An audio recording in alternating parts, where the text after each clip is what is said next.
咁我哋開始啦嚇，以下落嚟我會主持頭嗰半個鐘頭到啦嚇，咁就會講有關呢個BBA Scheme in Accounting and Finance 即係JUPAS Code 咧JUPAS Code 咧就係JS3060呢個 program 嘅。我叫做 Percy Wong 咁就係BBA Accountancy 嘅 Program Leader。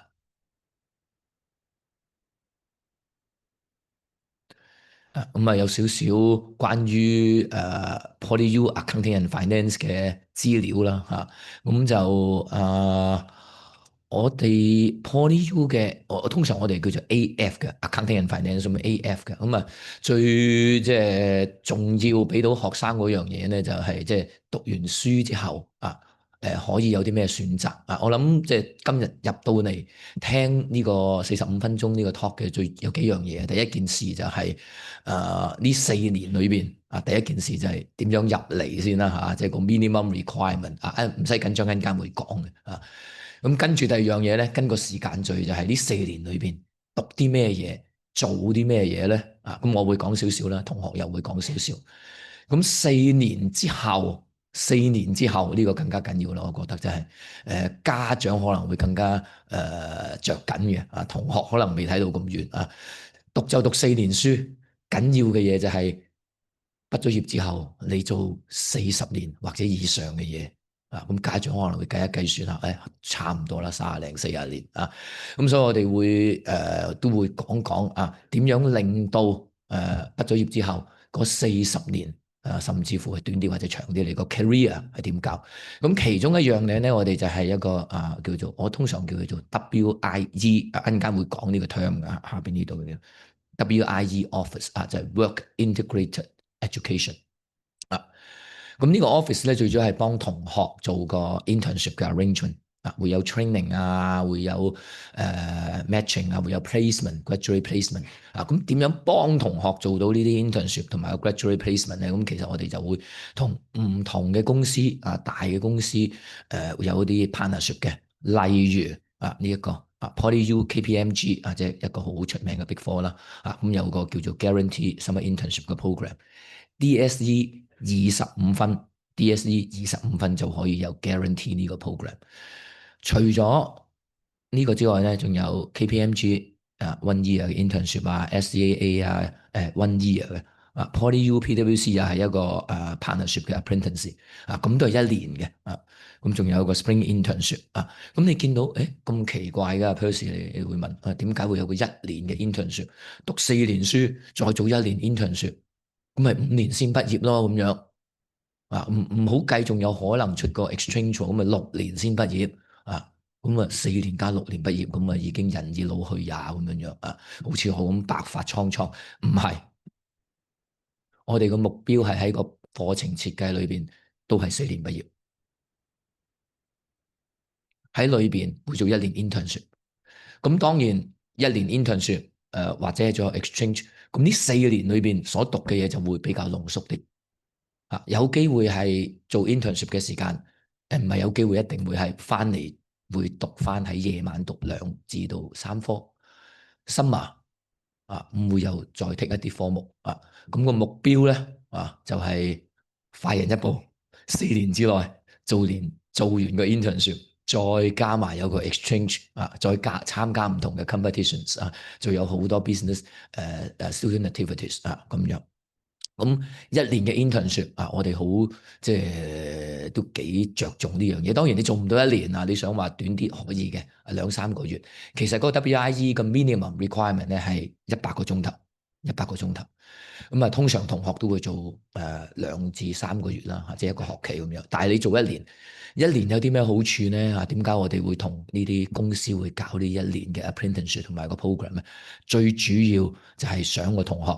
1年internship 之後畢業啦，會直入呢啲公司嘅第2年嘅 staff level， 咁在座我諗好多家長或者係同學，你都有啲同朋友或者係前輩佢喺個CPA firm 嗰度做咁1年嘅第二年嘅一入已經係第二年，個好處係咩咧？就係升職會快咗咯，make managers 會快咗咯，做 partner 會快咗咯，即係所有嘢都會快咗啊！咁當然啦，一年係要有啲計劃得好好啦嚇，咁樣如果你想爭取多啲嘅，一年時間搞掂晒嘅啊，咁個課程上面嘅設計係可以做到呢樣嘢嘅。啊，咁點解我哋可以攞到呢啲一年嘅 program 啊，或者係個課程設計咁 flexible 咧？因為我哋同嗰個 alumni network 啊，同 industry 嘅 network 係好好嘅啊。咁我哋A&F 啦，Accounting and Finance 裏邊咧，有一部分嘅同事集中做 research 啊，咁個 achievement 好好。另一部分嘅同事咧，即係譬如我咁樣咧，我會係集中做喺嗰個同 alumni 同個 industry 嘅 connection。啊，咁我哋會喺會計師公會嘅好多 committee 裏邊啦，會 serve 啦，稅務學會啦，香港總商會啦，稅務局嘅 advisory committee 啦，咁都會有 service 去嘅，咁變咗我哋能夠同呢啲alumni 或者係出邊嘅朋友啊前輩咧個 connection 好好，咁知道佢哋想要啲乜嘢個學生，咁我哋就 train 個學生，令到佢哋係滿足咗個要求。咁所以咧呢個 network 好緊要。咁 build up 呢個 network 係邊位咧？咁樣咁就係相裏邊Professor George Wong。咁因為今日佢要主持其他嘅 celebration 其他嘅活動咧就未能夠嚟咁你入到嚟嘅時候咧，就會好多時會遇到Professor Wong 啦，因為佢主力咧就係搞好多 student activities 同埋出邊嘅 alumni 嘅 connection。歷史悠久啦，咁諗香港生活嘅或者唔係香港生活都知道啦。咁我哋應該係成個香港裏邊第一間院校搞 professional accountancy，係比其他 U 更加早。雖然我唔係 Poly U 讀，但係我知好 proud of 呢樣嘢。Poly U 做咗好多年。1972年當其時仲係叫Technical College Hong Kong Polytechnic。咁早，咁即係話而家目前唔係目前應該講緊最早一期畢業嘅同學啦即係我哋嘅冧奶咧。而家好多已經係喺 Big Four 裏邊，唔係做緊 partner 咁簡單，已經係退咗休 Senior Advisor。當然 partner 好多啦咁由我入嚟 Poly U 2000年入嚟到而家25年，我見證到嘅，我第一年畢業嘅學生好多已經係 Senior Partner。10年前畢業嘅學生好多都已經係 partner、director、managers，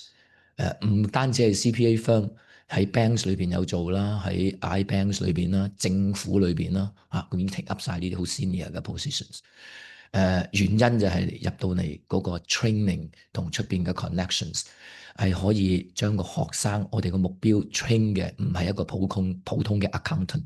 因為而家喺會計界喺 finance 界，佢哋係希望 accountant 係做到一個叫做 professional business advisor 嘅角色。accountant 做嘅嘢唔係入數咁簡單，唔係 audit 咁簡單，亦都唔係 tax planning 咁簡單，係全面嘅。間公司點樣 set up，點樣做生意，點樣做 M&A，點樣做 tax planning，到間公司點樣賣盤，點樣執笠係靚啲嘅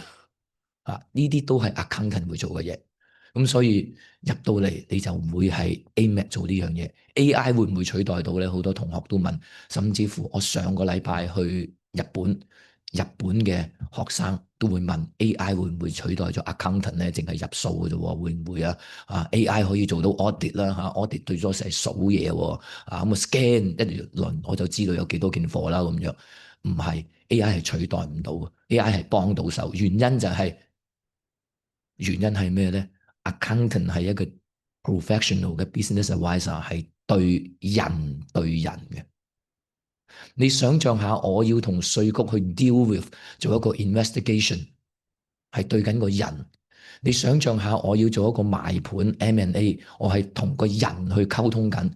嗰檔生意點樣做，個 deal 係咪做到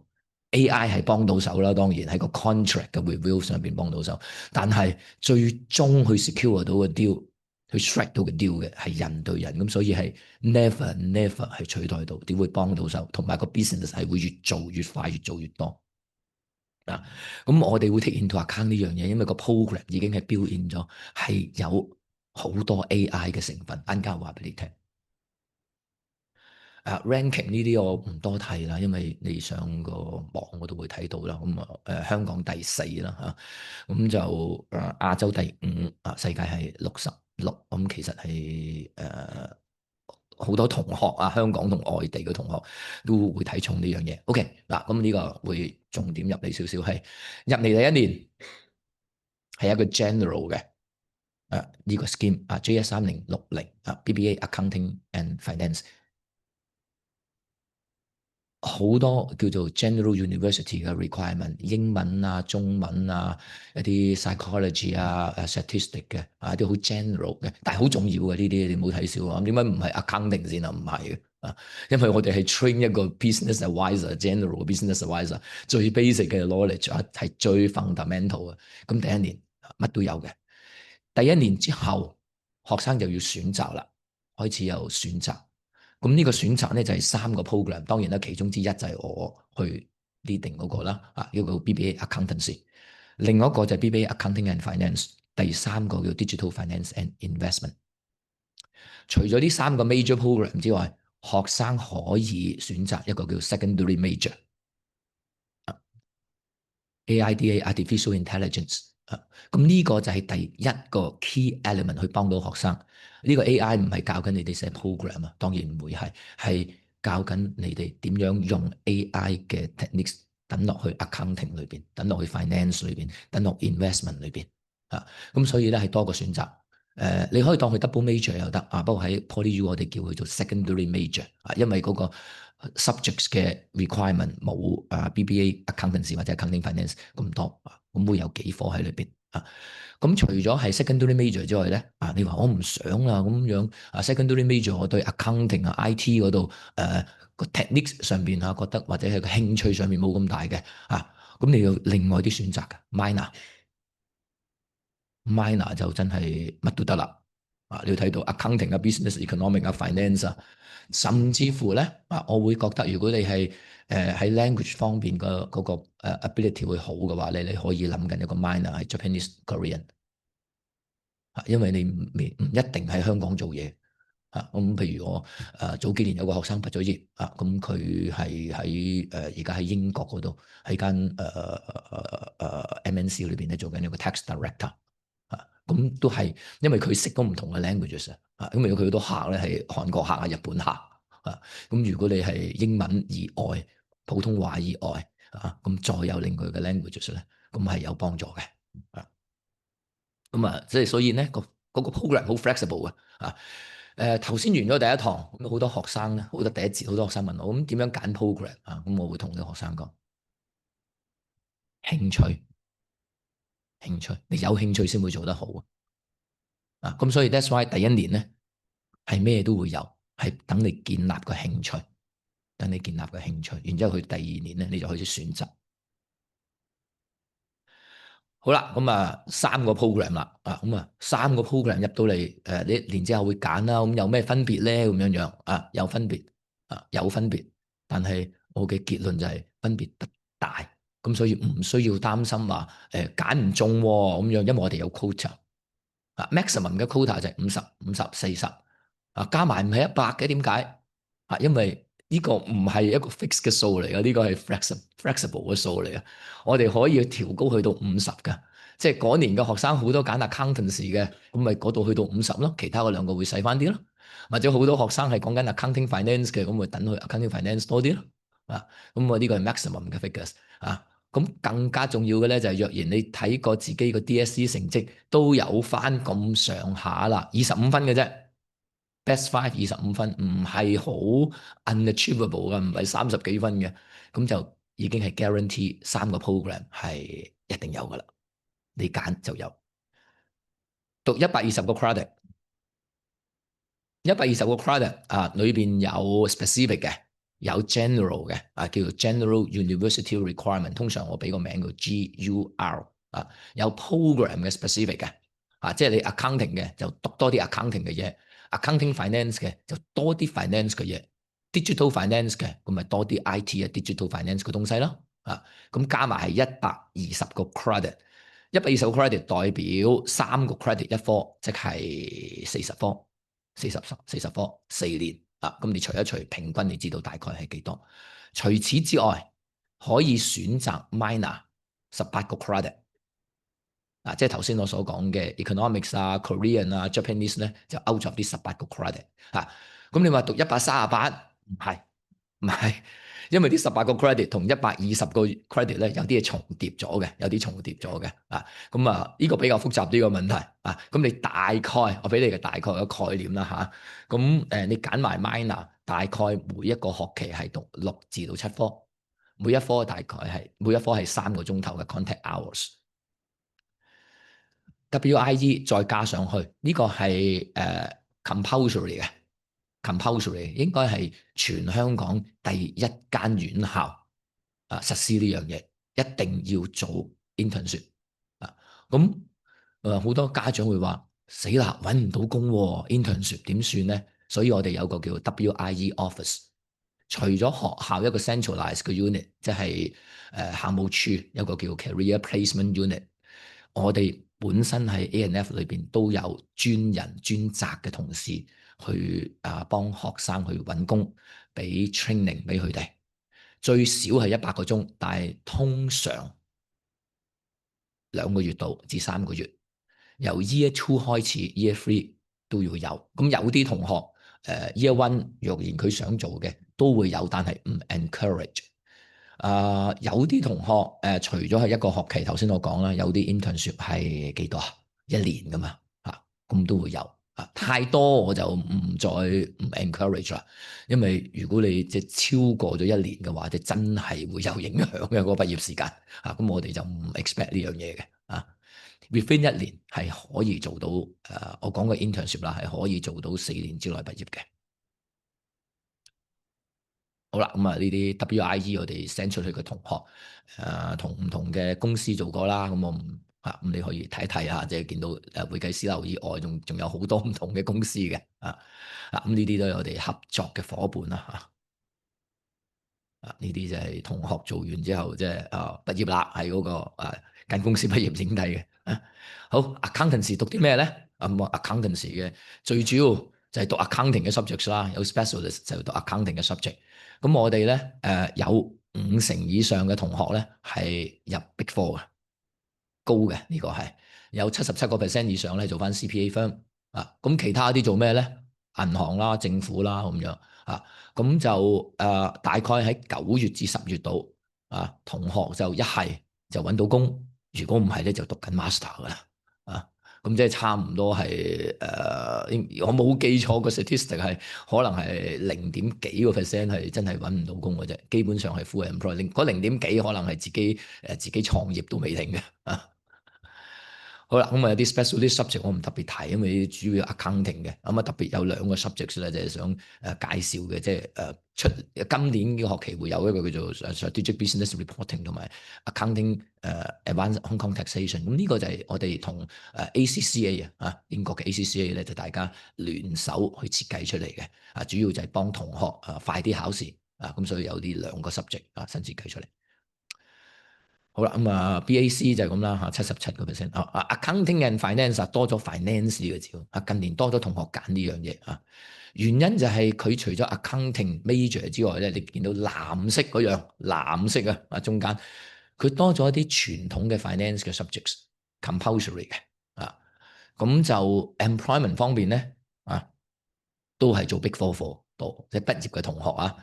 都係 Big Four 或者 CPA firm、bank 啦、insurance 都會有。咁個 specialist subjects 咧呢個咁就除咗 accounting 之外咧，有啲fundamental 嘅 finance 啦你睇翻呢一集 specialist elective 我會介紹少少 subject 你會留意到 fintech 啦譬如 Python programming 啦，咁呢啲咧就係幫同學佢想加多啲 IT element， 但係又唔想做多一個 secondary major 嘅咁呢個就係 flexibility 啦。或者你讀咗 accounting and finance， 但係想多個 flexibility， 考試好啲快啲咁你就可以揀會計師公會 accredited 嘅 subject，Hong Kong Tax Framework 啦，Accounting Information System 啦。個設計上咧就係你揀咗呢啲 elective，最終出嚟喺 accounting and finance 畢業嘅同學，都係直接考 QP 啊，即係 Hong Kong ICPA QP program，最後尾嗰4個 level，最後尾嗰4個 subject 加1個 capstone。順帶一提就係、通常我哋嘅畢業嘅同學幾耐考好咧？呢、個好緊要啊！畢咗業咁跟住要考試，最快嘅1年，因為 early bird 1年嘅意思就係6月考第一次，12月考第二次，咁就搞掂個4張 fundament professional level，跟住第二年嘅6月就要考 capstone，咁就 Q 咗個 QP。完咗個 QP 有咩好處咧？咁有家長做緊 CPA firm 嘅Big Four 嘅，可能在座都有好多 senior 嘅 person 喺度啦，唔知道啦。快啲考就快啲加人工咯。有個 QP pay 咁啊，QP pay 都幾 substantial 下噶所以我哋嘅設計咧，即係除咗係即係一啲 specialty subject 咧，就係可以揀你讀 BAF 咧，都係可以考 QP 嘅咁 it all depends on 你嘅 interest 喺邊度呢個咁就digital finance 啦。咁 digital finance 就真係喺IT digital finance 呢方面會多啲啦。因為我哋做過一個 research 發覺咧喺呢行裏邊啊，喺 finance 呢行裏邊對嗰個 IT digital finance 嘅 demand 好高。咁於是咧，我哋就將一啲原有嘅課程整合咗，咁就設計咗呢個叫 digital finance and investment 呢一個element 出嚟咁呢個 element 咧，咁如其名啦，咁主要係一個 digital finance technology，比較係 technological oriented 嘅咁讀過咩科咧？咁樣呢個就係specialist compulsory 啦咁你會見到有 Python programming 啦唔需要擔心話係咪要寫好多 program 㗎咁我知道有啲同學我讀 history 喎，讀 geog 喎，寫 program 會一見到 programming 就擘大晒個口入得嚟嘅同學，我哋係假設係知道佢哋冇 accounting 冇 finance 嘅 background 嘅，你讀過 BAFS 咁當然有少少幫助啦。你冇讀過 accounting finance 嘅，你係讀 history geography 嘅或者你係讀 Phy Chem Bio 嘅冇問題嘅你係邊一個 program，我哋係一樣幫到你嘅因為呢啲 subject 嘅設計咧係當咗係由零開始嘅咁會有好多IT 嘅 element 喺裏邊嘅咁呢個 program 咧就真係唔係考 QP 噶啦咁所以你見到呢啲elective 咧都唔可以揀呢啲叫做 tax framework auditing 呢啲 subject 去考 QP 噶啦咁如果你係想 digital finance investment 嗰邊走嘅，咁第一年完咗之後你就揀呢個 program 啦entrance requirement 剩低5分鐘到我會 cover 呢樣嘢啦呢個 basic 噶啦我唔需要多講即係入大學就係呢個332聽33咁樣點樣計分咧？其實喺 PolyU 有個 calculator 有個 platform 幫你計嘅幫我講解少少啦。有2個 level 要留意嘅。第一件事就係將你啲5星星5星5變做 subject point 5星星就係8.5，舉個例。好啦，呢個係第一。第二點咧就係 weighting 啦。我哋要 train business advisor、general business advisor 要識寫要識講，logical thinking 要好，reasoning 要好。咁所以我哋咧好睇重邊2科睇到張 slide 先啦 ，mathematics 同埋英文 weighting 係10分，其他科目不論你係 Phy Chem Bio，不論你係 Geog History 都係7分。中文都係7分。好啦，仲有啲 remainder 嘅，我唔講啦。咁跟住我哋就會計 best 5 subjects，best 5best 5 subjects 之後咧就計啦。譬如呢個 case 啦咁我哋5星中文咁7分乘一個 weighting，OK，best 5咁樣，OK。大部分都係七嘅嚇，咁啊唔需要擔心，除非你讀得好怪嘅科目。好啦，計完出嚟，收生咧，我哋就睇呢個叫做呢個 score 217呢個，即係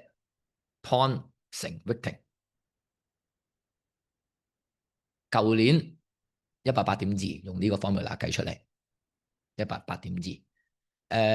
用一啲大家比較容易啲明白嘅 language 啊，就大概係23.5 best five，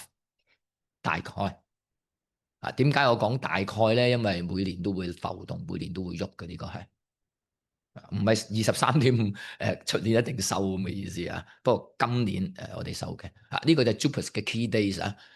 我知道在座有啲係 A level，有啲係 IB，嗰個係 non-JUPAS route 啊，唔係跟呢個 date 嘅啊。咁因為今日嘅對象主要係 JUPAS 咯，數呢個。另外嗰啲 application days 啊，如果你係 IB 啊 A level，如果你 senior year 嘅，你上翻去啊 accounting and finance 啊嗰個 PolyU 嘅網頁嗰度啊，有啲多唔同，或者啲多唔同嘅嗰個 application deadline 啊。一定係 Band A 噶啦，first choice 噶啦，一定係。陣間話俾你聽，有啲 statistic 啊，你唔係揀 Band A，唔係揀 first choice，你基本上個機會係好細好細。Interview 會有，但係唔一定有。Interview 主要你 meet 到個 general entrance requirement，我哋會揀一班同學出嚟。用途主要係當好多同學計出嚟個 score 係一樣嘅時間，咁我哋就會用個 interview 再篩選。咁所以唔 decisive 嘅，係一般情況底下都係用嗰個 DSE 嘅 result。scholarship 講少少啦嚇，咁等有啲金錢上邊嘅印象啦。咁呢一個版面咧好詳細、好複雜嘅啊。咁我叫個同事話可唔可以簡短少少啊？咁同事話唔得㗎，因為真係好多 scholarship，咁所以我就全版出咗嚟。最高啦，我淨係 up 啲最高嘅名啦，50萬啊！呢個5星星6個 subject，自己院校 accounting and finance 最高嘅18.8萬，等於係4年嘅學費啦。咁如果係25分啊，呢個可能係 more achievable 嘅嚇。25分 DSE，我哋有10個 quota，即係唔係25分一定有，不過25分就已經可以有4.7萬啊。咁係交學費啦，咁樣樣，仲有個 one off 嘅 admission 嘅啊。咁其他入嚟嘅會唔會都會有 scholarship？有嘅，IB 會有嘅咁因為今日對象唔係 IB 啦，咁所以我特別詳細去 go through 呢樣嘢啊。咁 A level 都會有 scholarship 嘅 arrangement 嘅我相信有些同學是國內的高考吧所以我現在就這高考，高考也有機會拿這個獎學金咁quota 69個，呢個係 JUPAS DSE咁IB 嗰啲 A level 嘅唔喺呢個 quota 之列咁你睇到啦，Band A 有633，咁 Band A 我哋都收夠啦，咁所以你唔係 Band A 根本個機會係即係可以好大膽講句係冇機會嘅係。咁我哋點樣幫助啲學生咧？咁樣我哋就係講有啲有 alumni 啦，咁我哋知道咗 alumni 想要啲乜啦，咁我哋喺設計上邊就有唔同嘅活動啦exchange 你會見到中間有個又有個dollar sign喺度，因為 exchange 係會有 subsidy 嘅一陣間有位同學咧大使咧會同你再講解少少幾分鐘exchange 嘅經驗佢將會去嘅，佢未去exchange program 有 subsidy 啦咁即係 Cambridge Oxford 其他嘅院校即係名校好多都會有咁世界各地都有咁通常 exchange 除咗讀書之外，就係去滑下雪啦，睇下羅浮宮啦，睇下極光啦，飲下紅酒啦。咁除咗讀書之外，呢啲就係 exchange 所帶到俾你嘅經驗開眼界咁就 student competitions 非常鼓勵因為有 competition 就可以同出邊嘅senior person 有接觸咁所以我哋亦都會有dollar sign subsidies。competitions 好多都會即係好好嘅成績有同 accounting 有關嘅，有啲係 general business 嘅咁有啲同學入到嚟話好迷茫喎，好迷喎即係 year one 嘅時候唔知點做乜喎。咁我哋設計咗一個叫三層架構。呢個 mentorship 嘅 program 裏邊亦都係 Professor George Wong 特別去設計嘅。咁佢就有第一層就係同學仔跟同學仔，第二個 level 咧就係畢業冇耐嘅 alumni 知道點樣入行做啲乜，有啲咩辛酸嘢就點樣去可以避重就輕。第三層咧就係 build up 嘅 connection， 同啲 senior person 最 top 嗰班會有 partner 會有 director 喺裏邊咁三層架構唔同嘅層面去幫同學，由學生點樣去轉化成為 professional business advisor。考試更加重要啦，頭先我講一年搞掂，咁就快啲攞 QP， 快啲加人工，咁所以我亦都有多啦曬嘅 subsidies 去考試。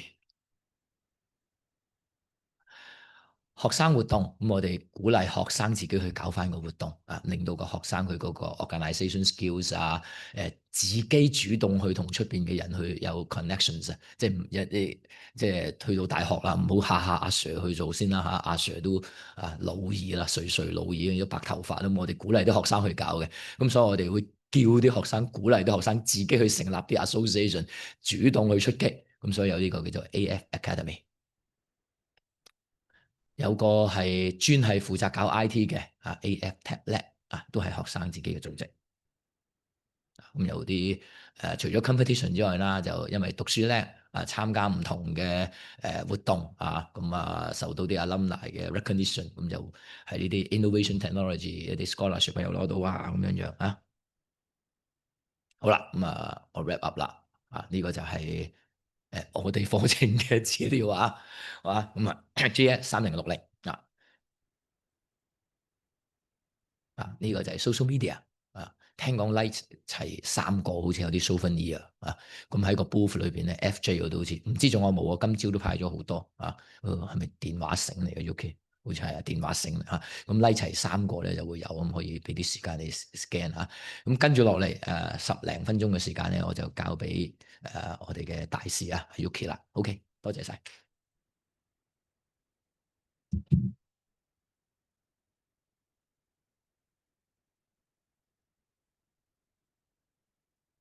Hello，大家好啦。首先好多謝大家仲俾面坐喺度啦，因為係啦，今朝嘅 session 咧，大家可能以為完咗，又走咗一啲嘅，係啊。咁大家好啦，我叫 Yuki 啦。今次我介紹下先，我係一個 Year 3 student 嚟嘅。咁頭先有介紹咗3個 stream 啦，咁我係其中一個，即係中間嗰個 Accounting and Finance 嘅major 啦。咁我而家喺 Poly 又或者喺 AF 入邊所做緊嘅嘢，就係頭先Percy 都有講過，就係 AF Academy。咁我喺入邊就係 External Vice President。咁我先簡單介紹下 AF Academy。其實我覺得 AF Academy 都算係我哋 Poly 其中一個優勢又或者特別之處之一嚟嘅。咁大家都知啦，我哋或者大家可能唔知啦嚇。咁我哋 Poly 咧嘅accounting 喺香港嚟講，大學accounting 學士又或者設立呢一科嘅歷史其實係比較長。咁喺呢一個基礎上面，其實我哋有一個 AF Academy，同埋我哋之後我哋畢咗業之後，仲會有一個叫 AFGA 嘅嘢。咁呢兩個嘢咧，其實最主要志在就係幫我哋嘅學生同我哋嘅 alumni 進行 connection。但係你哋諗下喎，好耐即係歷史比較悠久，咁好耐之前嘅 alumni 係邊啲人？就係行業入邊嚟講，Big Four 入邊嚟講，可能做得比較高嘅，可能 partner 之類嗰啲咁嘅 alumni。咁我哋 AF Academy 會注重就係將學生同埋 alumni connect 啦。咁我哋會有好多 networking event。咁學生即係 AF Academy，當然你入去係有少少條件，你亦都要去可能 interview 或者有一個比較上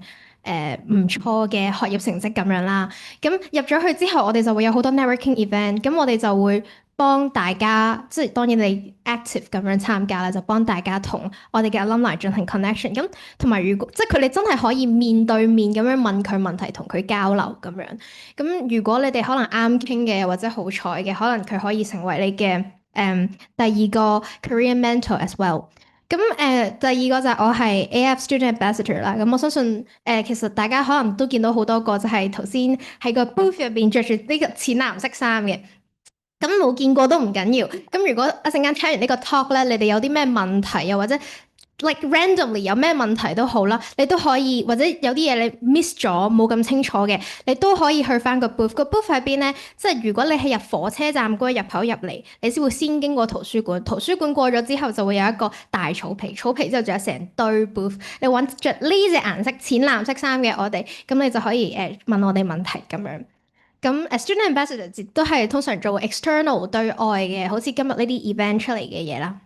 咁好啦，我今日喺度嘅原因咧，其實都係進行一個同大家分享下啦，因為我又會可能有少少經驗，但係我要先講明嘅就係、其實我知坊間又或者大家可能家長或者學生嘅心目中都有一種就係覺得我入到大學我要做 A、B、C、D，即係我要 tick 晒個 checklist，我先係一個 successful university lifestyle。咁但係我唔咁覺得咯，即係我可以同你講，我識有人係不斷做 part time，即係呢4年入邊係不斷 part time。當然啦，佢就冇咗機會喺 exchange 或者做其他嘢啦。但係佢係做咗好多份，可能 Big Four 又有啦，Big Four 至 iBank 再至hedge fund，即係所有嘅呢啲佢都做咗。佢個 CV 非常之靚，即係有啲人行咁嘅 lifestyle 咧，都有人選擇可能 gap 咗成個 year 咁樣，咁之後佢就去做2-3個 placement 咁樣都有。咁呢啲又有啦，咁亦都有一啲係可能參加好多 student associations 或者可能 organize event，亦都可能好似我頭先所講嗰啲咁樣，好 focus 喺我呢邊。咁我今日所講嘅可能就係比較上大家偏向 generally 會 expect 大學會做嘅嘢。咁首先就 exchange 啦，頭先Percy 講啦，我係有一個 seminar exchange 嘅，但我未去。係 semester exchange 係點樣咧？係真係走去3個月咁樣去第二個國家第一間學校讀。sorry，但係咧同樣一樣嘢好common 嘅就係 summer school 或者所謂 summer exchange。咁喺呢個 summer exchange 即係 year one 嘅暑假入邊咧，我就去咗 University of Cambridge 咁嘅佢嘅 Girton College，因為Cambridge 係 college 制啦，即係一個 college 咁樣啦。咁我哋學校係會 subsidy 有兩個 college，我哋學校都係會 subsidy 嘅，一個係 Girton 嘅呢個program 啦。第二個就係 Pembroke 嘅，咁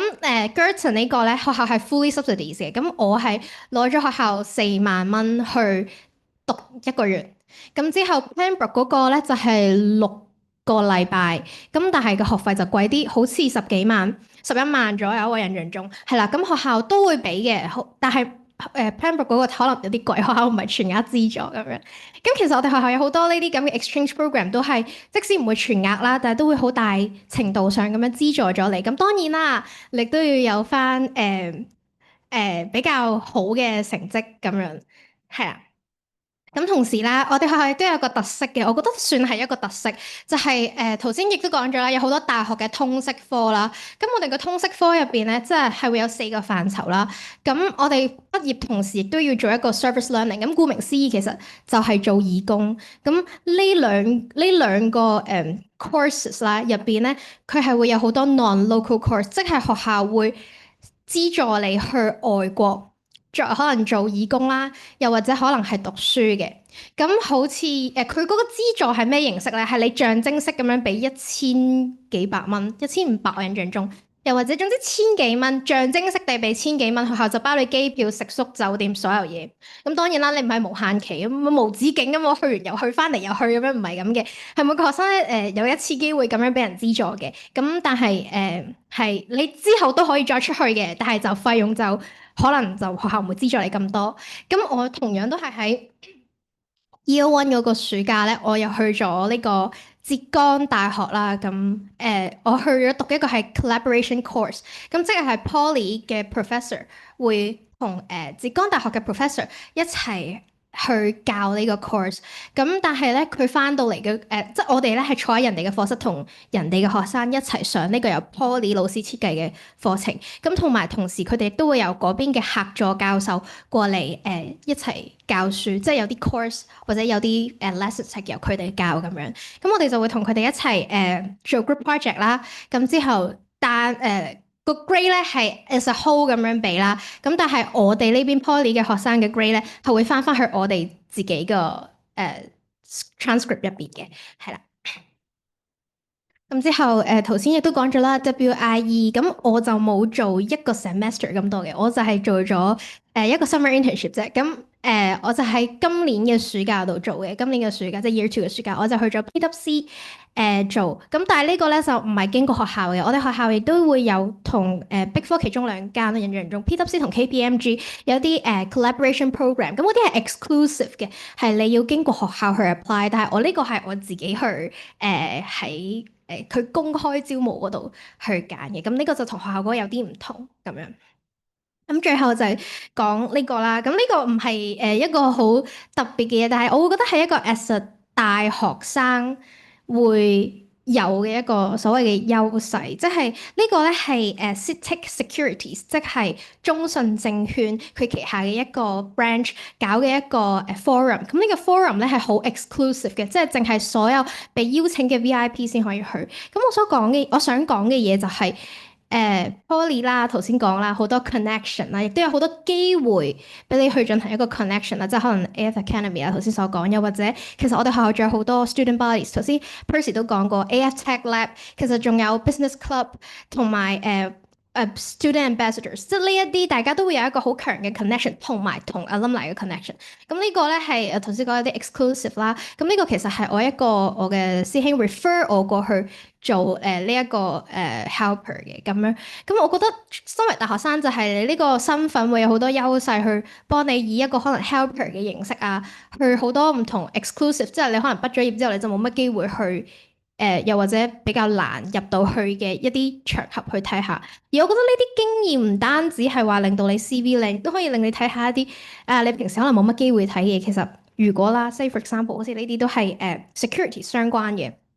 咁其實你從中你係都會對於呢一個 industry 有少少睇法，即係你會睇到有少少入邊係運作嘅模式，而嗰啲可能平時你喺大學聽 talk，甚至同人講嘢係唔會知道，因為呢個係第一視覺主觀嘅感受，你會知道自己點樣睇呢個 industry，所以呢個我覺得亦都係一個大學生嘅一個優勢之一啦。咁係啦，咁。To wrap up 啦，我覺得 Poly 嘅優勢係在於頭先所講嘅 connection 人物啦，同埋我哋學校係真係俾好多 support，唔單止係 financial support，老師 professor 都好 supportive，佢哋會幫你。如果你同佢講話你想做一樣嘢嘅話，佢哋係真係會幫你諗點樣安排啲 resources，甚至我哋係每個人入咗嚟之後都會有一個 student advisor，你可以同佢講話啊，我想去 exchange，我想做 placement，say for example，你企咗喺一個你好 confused 嘅位，你可以同佢講。佢就會同你分析呢樣嘢，當然佢唔會幫你做決定啦，做決定係大家自己做嘅，但係佢會同你分析。我覺得呢個係 Poly 一個好好嘅地方，就係佢金錢上有支持你，但係佢人力資源上面都支持你。咁呢個就係我覺得Poly 對於其他學校稍微嘅優勢，就係人物同埋學校對學生嘅支持，同埋係咯關懷。多謝各位。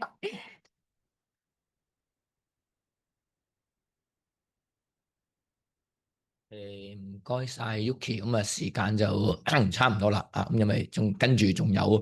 logistics 啊、LMS。